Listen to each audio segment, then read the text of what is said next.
मित्रो, good morning, सुप्रभात.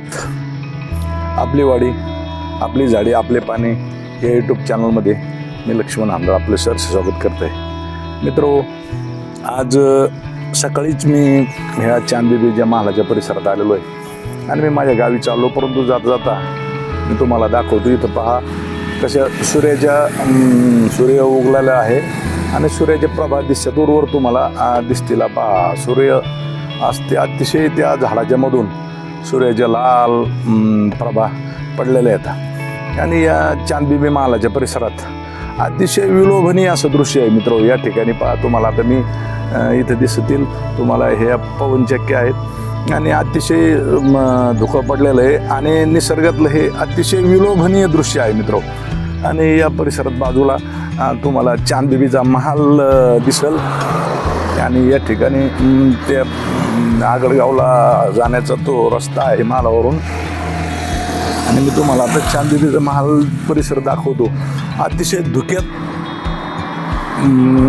तो महाल लपलेला आहे आणि त्याच्यामुळं अतिशय विलोभनीय असं दृश्य या ठिकाणी तयार झालेलं आहे मित्रो. आणि त्या महालाच्या परिसरात सुद्धा धुकं आणि त्या धुक्यात हे सकाळचं वातावरण आणि धुक्यात पहा मित्रो तो महाल तुम्हाला आता दिसेल आणि अतिशय विलोभनीय असं ते दृश्य आहे सकाळचं.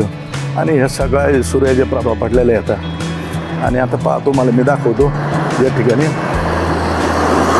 दूरवर तुम्हाला दिसेल पहा तो कसा धुक्यात तो चांदबिबीचा महाल लपलेला आहे आणि सुंदर असं धुकं पडलेलं आहे आणि अतिशय विलोभनीय असं ते दृश्य या परिसरातलं दिसतं मित्रो. आणि निसर्ग असा अतिशय खुललेला आहे. या ठिकाणी कल्याण विशाखापट्टणम हा महामार्ग जात आहेत आणि अनेक वाहनं जात येत असतात. आणि पहा त्या डोंगराच्या पोटाशी चांदबिबीच्या महालाच्या डोंगराच्या पोटाशी त्या लोकांचे काही घरं येतं आणि पहा त्या घराचं अतिशय सुंदर असं ते दृश्य निसर्गामुळे दिसतं. जसं काही ते कोकणात किंवा जंगलाच्या परिसरात जसे घरं आणि रहिवास असतो लोकांचा त्या टाईपचा तो परिसर दिसतो मित्र. आणि इकडेही तुम्हाला मी दाखवतो आता अतिशय विलोभनीय दृश्य. या ठिकाणी हनुमानाचं मंदिर आहे एक घाटातच आणि पाण्याचं बोर आहे आणि अतिशय विलोभनीय असं ते निसर्गाचं दृश्य मित्र दिसतंय. परंतु हे दृश्य तयार होण्यासाठी निसर्ग होऊ देणं याची गरज आहे काळाची मित्र. आणि त्याच्यामुळं अतिशय सुंदर असं हे झाडं या परिसरात वन खात्याने लावलेले आहेत आणि त्याची जोपासना केली जाते.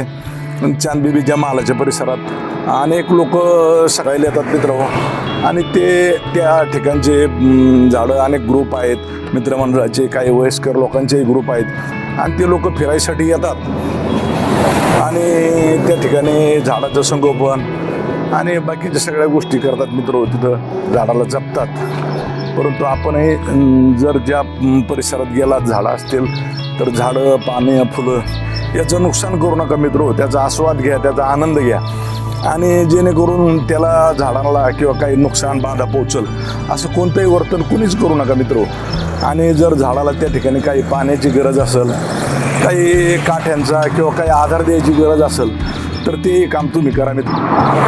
कारण आपण जर त्या झाडाला आधार दिला तर ते झाडं नक्कीच मोठी होऊन भविष्यात पर्यावरण आणि आपल्या इतर गोष्टीला ते आपल्याला मदत करणार आहेत. आपल्यासाठी ते ऑक्सिजन देणार आहेत, हवा देणार आहेत मित्र. आणि या ठिकाणी पहा ते चांदबिबीच्या महालाच्या परिसरातलं ते तळ आहे मित्र. पाऊस झाल्यामुळं तळ्याला अगदी स्वच्छ असं पाणी दिसतं आणि या परिसरातला पहा निसर्ग असा खुललेला आहे मित्र. आणि हे निसर्ग खुलायसाठी मित्र आपल्याला त्याची जोपासना करणं, त्याचे संगोपन करणं अतिशय काळाची गरज आहे मित्र. आपल्याला आपल्या देशाला आपल्या तापमानवाढीपासून जर वाचवायचं असेल तर त्याचं आपण सर्वांनी आणि आपल्या देशातल्या प्रशासनाने सुद्धा त्याची काळजी घेऊन त्या सगळ्या उपाययोजना करणं गरजेचं आहे.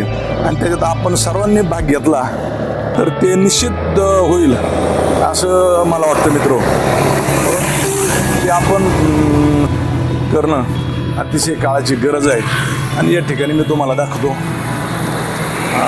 एक बायपास रोड पण गेलेला आहे आणि ह्या चांदबिबीच्या मालाच्या परिसरात हे 2 तलाव आहेत मित्र. हे इथं आता हा चांदबिबीचा आतला परिसरातला तलाव आहे, हा अलीकडचा पाणी दिसतं ते.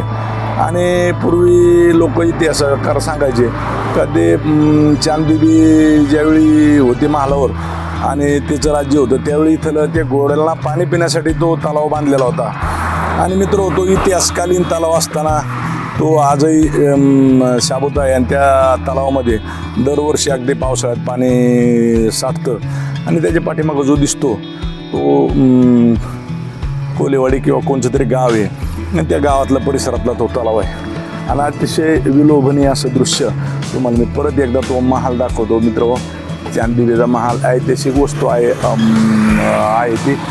आणि सदरचा महाल हा सुमारे 200-250 वर्षापूर्वीचा असावा.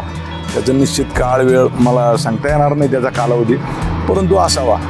आणि ते एक ऐतिहासिक वस्तू म्हणून त्याची नोंद असल्यामुळं त्या ठिकाणी ऐतिहासिक किंवा पुरातत्व खात्याच्या त्या ताब्यात आहे तो महाल. आणि अतिशय त्या महालावर तिथं अनेक पर्यटक येतात जातात आणि त्या ठिकाणी ते पर्यटन स्थळ झालेलं आहे. परंतु त्या ठिकाणी गेल्यानंतर मित्र आपण त्याला काही बाधा पोहोचल असं कृत्य करू नका. या तुम्ही तिथं फिरा, अतिशय गार हवा असते तिथं, परंतु त्याला बाधा पोहोचल असं कोणतंही कृत्य करू नका. आता मी निघालो मित्र, तुम्हाला अजून पुढचं दृश्य मी या पुढच्या व्हिडिओत या पुढच्या भागात मी सांगतो मित्र. आपली वाडी, आपली झाडी, आपले पाणी या अनुषंगानं सध्याच्या युगातलं समाज माध्यमांचं भान लक्षात घेऊन याच नावानं एक YouTube चॅनल काढून